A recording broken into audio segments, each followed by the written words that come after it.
So guys, good morning. Ito yung gawa natin ngayon. Gagawa tayo ng lifter. Akyat din sa taas oh. Kasi magbubuhos na kami. So guys, nag-invento tayo ng kan. Assemble tayo ng lifter. So yung ginawa ko.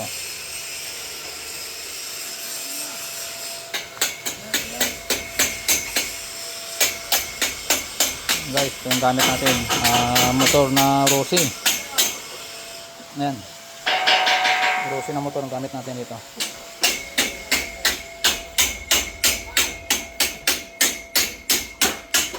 Ayan,